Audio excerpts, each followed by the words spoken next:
Dear parents, as we step into this new year, let's commit to building stronger, healthier relationships with our children. One key principle I want to emphasize this year is don't give your children an emotional whiplash. I will explain what I mean in a moment. My name is Paul Charles, and just like you, I love my children and want what is best for them. So what do I mean when I say don't give your children an emotional whiplash? Often as parents, we praise our children in public, but criticize them harshly in private. Or worse, we reverse it, publicly pointing out their flaws while overlooking their strengths at home. Now, this inconsistency creates confusion and emotional pain, much like a driver jerking the brakes repeatedly, leaving passengers disoriented.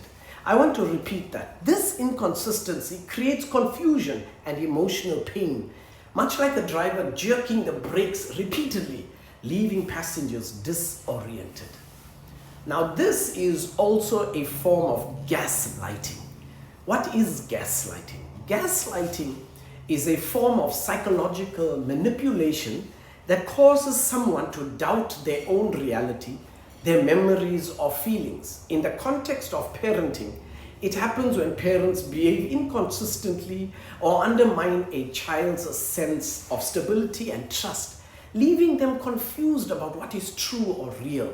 Inconsistent parenting, that is praising and showing cordial behavior in public while criticizing or invalidating in private, can indeed qualify as a form of gaslighting.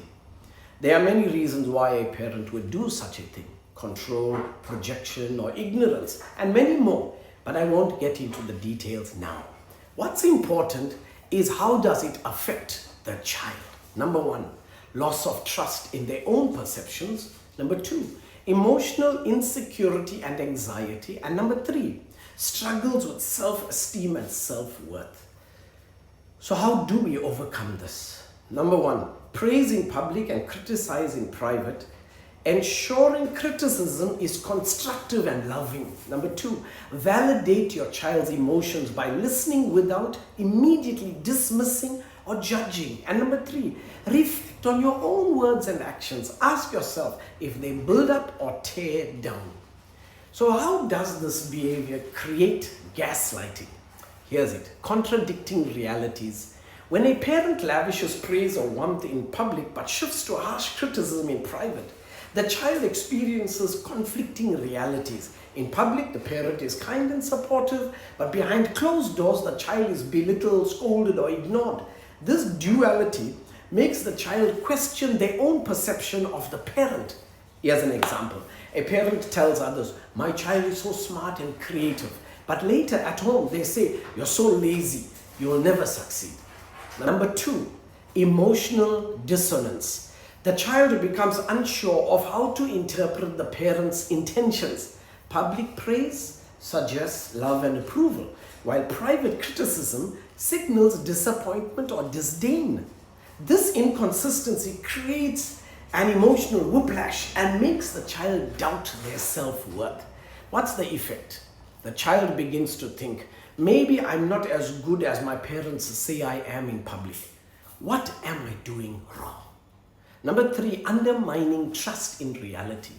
Gaslighting occurs when the parent dismisses the child's confusion about the inconsistency. If the child expresses hurt, the parents might say, "You are overreacting," or "I don't treat you badly." This denies the child's lived experience, further deepening their doubt in their own feelings. Now, why do parents do this? Maybe it is to save face. Parents want to appear supportive and perfect to others, but struggle with their own frustrations in private. Number two, projection.